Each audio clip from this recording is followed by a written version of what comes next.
Hi everybody, let's learn about how to buy a car and calculating loans. Alrighty, let's go. Okay, so you got to think a lot about when you're buying a car, okay? See, that's you, and you're thinking.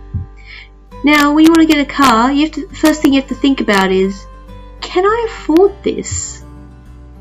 Before you put that money down, you have to remember that you have to continuously pay registration. You have to continuously pay insurance every year.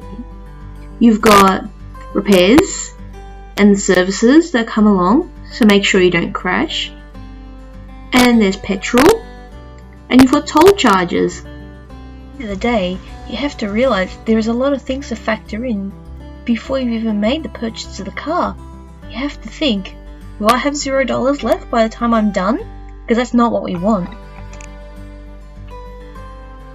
I want you to look onto carsales.com.au and type in the type of car that you are considering getting.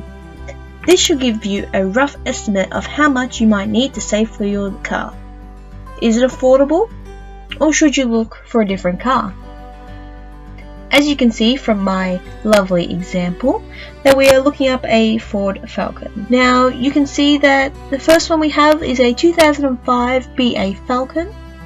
It'll be of a rough average price. But then our second search is a 2017 Falcon. Now that one's going to be a little bit more expensive. Now this is where our rough estimate budget comes into play. We need to know exactly how much we can spend and what's a little bit over our budget. So if you see, we're going to have maybe a rough estimate of, let's say, $6,000. Now, as you look through our searches, you can see that that 2017 Falcon is clearly not within our budget, but the 2005 is. So that's probably what we're going to be aiming for at the moment, but you could always look for a different car. Once you've chosen the car you like, and have a rough estimate of what you'd like to save, you've got to think about saving. Now, we said that we've got a budget of $6,000, which is a good budget. But the key thing we need to know is, how do I save? Let's have a look and see how it's done. There's two things you need to think about when saving. Do you have a job, or you don't yet?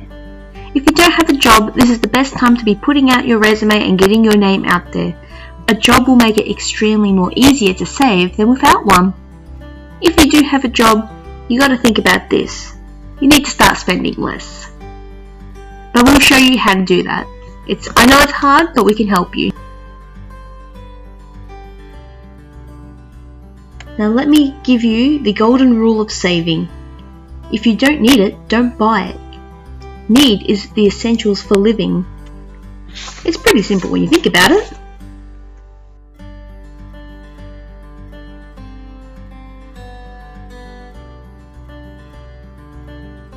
To help with your savings, you should look towards your daily and monthly expenditure.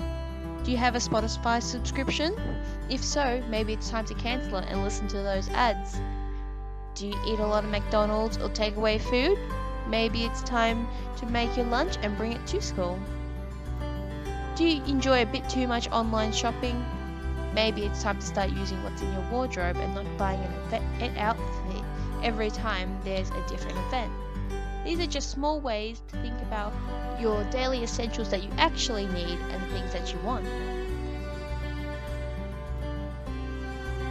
As you can see, these are all wants, and they do cost money, so maybe it's best to leave them for next time. My favourite saving method is the jar method. You grab a normal jar, and you put it aside, and every bit of coin, note or change that you get goes into the jar. The jar is full, you can count out the money, and you'll be surprised on how much money you've saved with just spare change. You can utilise websites such as eBay in order to sell any old stuff that you don't want. That could be things like clothes, books, textbooks, anything like that. Sometimes savings can be hard. I like using a mood board in order to keep my motivation levels high. Add stickers, images and pictures of the car that you like and all the places that you'd like to go in order to keep motivation up high. Sometimes it's a bit hard when saving to keep that motivation, but a mood board might be a fun, helpful way to help that. Feeling inspired? I know I am. Now that you know the tips and tricks of saving, you can start on your saving needs. Click the next video below in order to find out how to calculate your loan.